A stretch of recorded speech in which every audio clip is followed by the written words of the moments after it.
Hello and welcome back, ladies and gentlemen, to another Historical Humans Reacts. And on today's episode, we're looking at a 400 plus year old medieval boat that was discovered during construction in Barcelona. And archaeologists have been racing against the bulldozers to try and save this incredible find before it gets destroyed forever.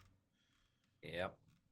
Yeah, no, this is salvage archaeology at its finest, with a pretty major find, one that's not going to be easy to move or even really figure out what to do with. This boat is old and massive, and I'm not sure how they're going to get it out of there or if they even can get it out of there. I mean, I'm sure they'll find a way. I do think they can. One of the big downsides is there's now a massive rock on on the edge of it. Yeah. I don't know if you Oh could yeah. see that in the image, Oh but yes, when you dig too close to the boulders and they start rolling down into your sight. there's a picture. Oh, here we go. It's like two quarters down the way. But if you look at this photo, you can see they have been working and pouring a building's foundation in the background while the archaeologists are quickly rushing to try and record and get as much information and as many artifacts as they can off this site. You could see the areas where construction continues on the other side of the barriers, while archaeologists are sitting there trying to recover this 16th century boat, which I'm sure they're going to remove. I don't think they'll leave it. Yeah, I'm hoping they're not going to leave there. I hope they have a means to get out there because it is some 300 square feet of boat that they have found here.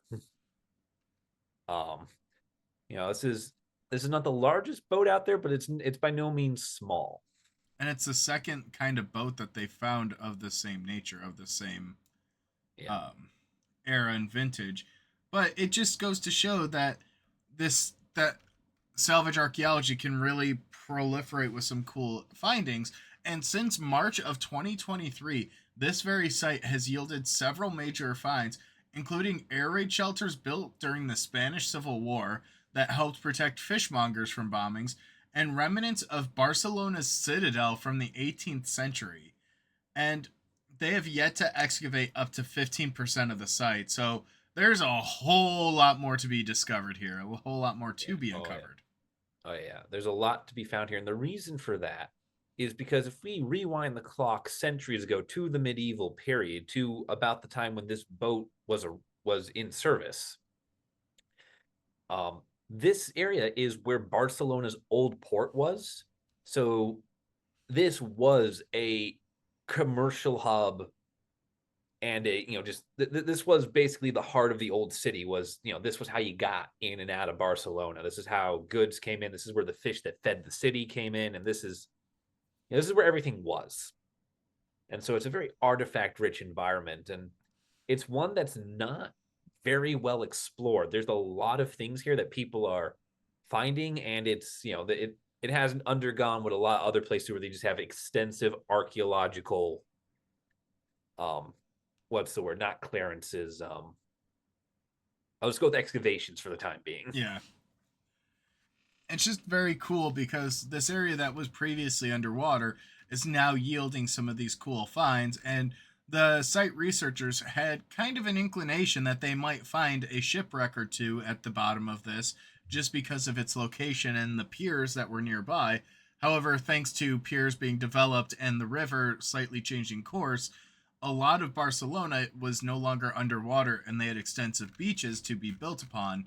And this cave, as such a cool little surprise, because now they're able to research construction techniques of medieval Barcelona, as well as seeing the transformation in the coastline, because as we mentioned, it's moved and changed a lot.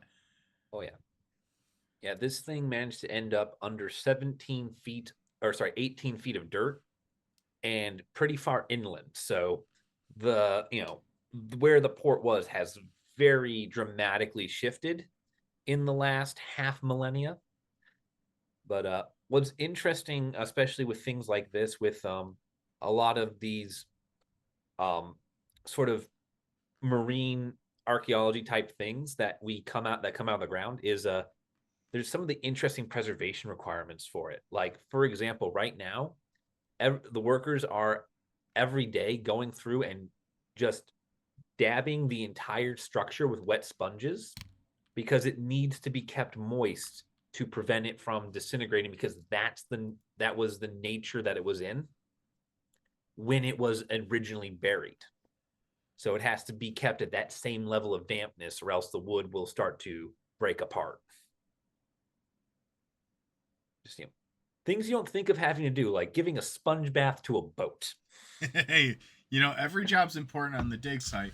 And this comes about almost 20 years after archaeologists discovered a similar vessel in 2008, which is insane to think it's almost 20 years, near Estacio de Franca, a major train station in Barcelona that dated back to the 15th century, and they nicknamed it the Barceloneta 1, which is interesting because it also comes from northern Spain. So it shows the trade networks that were in place, showed the vast amount of distances that people felt would travel, and it's cool because you're able to basically see two different shipbuildings from two different regions in the same area. Yep. So it's a really cool find, and it's just fascinating to me because some of the coolest archaeology has come out of these salvage excavations. And it's very very fascinating to me because this is a rush against time.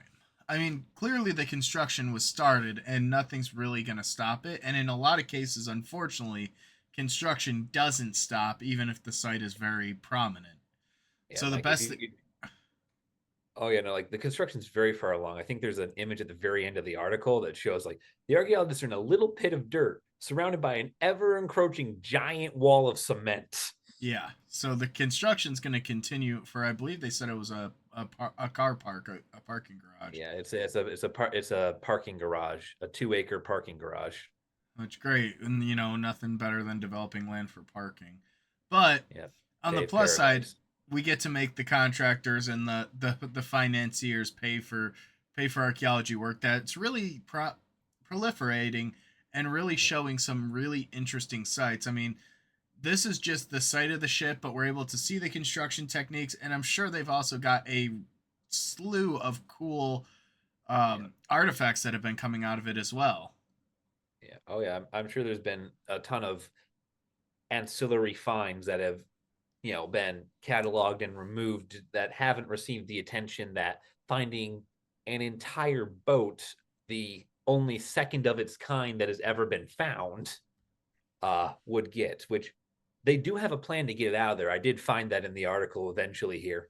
Yeah. Their plan is to dismantle all 30 of the main rib boards one at a time, put each of them into an individual tank of water, where they will then be injected with wax to ensure that they do not come apart during transportation, and then shipped off one by one to a storage facility where they can then be drained and studied. Yeah, because they have to go through a very careful process where they'll oftentimes keep this stuff submerged and then Yeah, slowly aerate it, slowly remove the moisture to a point where it becomes preserved because the moisture is gone.